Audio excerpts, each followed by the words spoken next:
I felt anxious, so anxious that I was burning. My heart was beating really fast. I couldn't sleep. I got tireder and tireder because I couldn't sleep, because I was worrying. I was worry. I've let my family down. Everyone's going to suffer because I'm no good.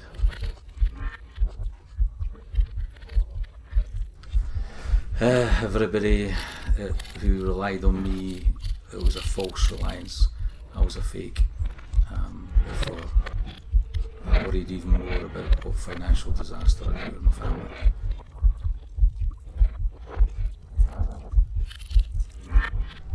So, anxiety, nervous, energy burning off, lack of sleep. I remember vividly curling in a ball on the floor, howling, crying, howling, saying how shit I was.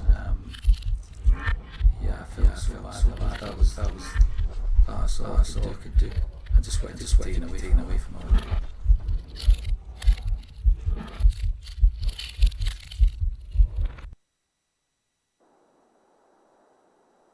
I only realised something was wrong when I was driving back from school crying, and I knew this wasn't right.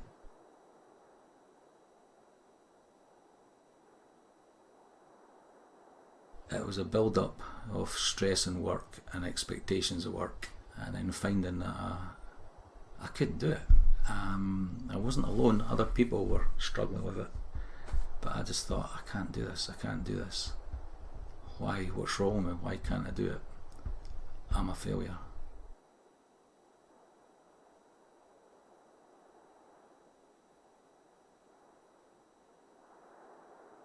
I knew I was stressed. I didn't know I was depressed, and I think it just got worse after that point. There was no stopping it. Once it started, the feelings of negativity about not being good enough, I couldn't stop it.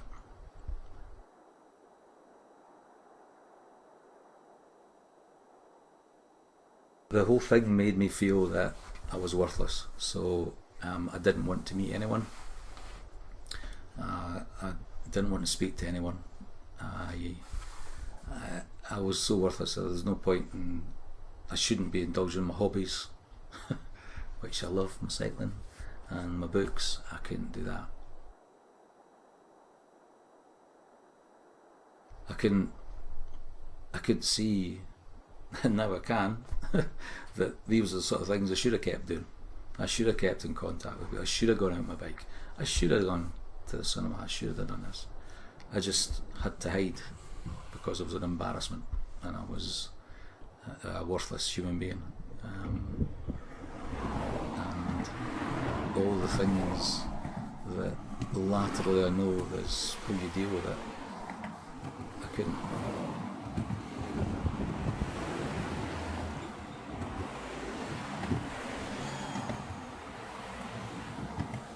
It consumed me. Finding a way to kill myself that nobody would get hurt with. If I didn't want to jump in front of a train in case the train driver had suffer stroke. I didn't want to hang yourself in the forest because some kid might find you. But I didn't want to kill myself. But I did. And it was not a drama thing. It wasn't attention. It was, I'm a useless piece of shit. I'm no good to anyone. Everybody would be better off without me. Which doesn't make sense. Now, I see, it doesn't make sense. But I was so desperate. I was so down.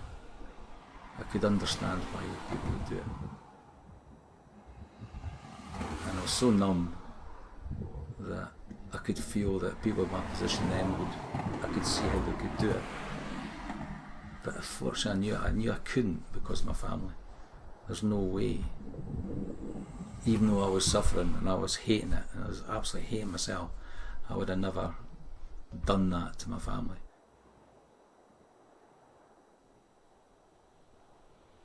I remember a run, actually being on the beach at Kingsbands, thinking, because I was away from you all and I was having me time, then I reflected, what a fucking great life I had, this is brilliant, I love my family and this is great, I can do this.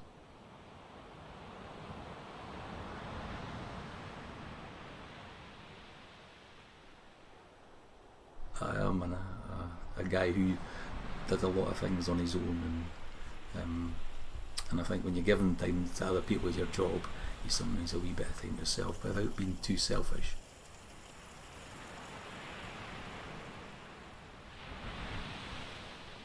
But as soon as I got out there and into my stride, which not a great runner, but into my stride, the head would clear, and then you could just enjoy the experience. So you hear the birds, you listen to the sea crashing in, you feel tactile the sand, and the experience of doing that sort of thing. So I could enjoy the surroundings. But yeah, at the start, rush, because all it was about timetabling, and at the end, yeah, more relaxed. I could come home and get on with the rest of it.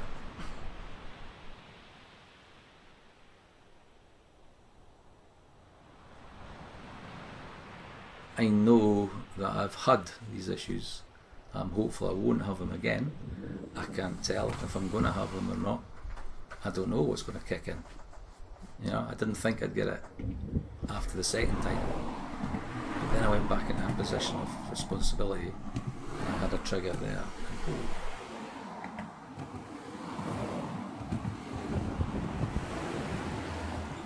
I knew things were happening, and I knew that I didn't want to be ill, and I knew that I should be doing certain things and doing all these different techniques, but I couldn't stop it. That was also a frustrating thing, that to have these experience of 2 big episodes, and then the third one to come again and know and be aware, because I was awareness of triggers and stresses, and because I couldn't get a grip of that made it worse. And for the second and third episodes I got better at dealing with it and saying, well, I can't do anything about it, I'm ill. If I had a broken leg and I was in a plaster, it's obvious. But because I've got a broken head, it's not obvious to see that I'm ill. I think the last time I was ill was much quicker, because I did get the grip. I would like to think I'm a better person for it. It was a good thing. It was a horrible thing, but it was a good thing. And that it made me reflect on what was important. The family was more important than anything else. What other people think doesn't matter, apart from the ones close to you.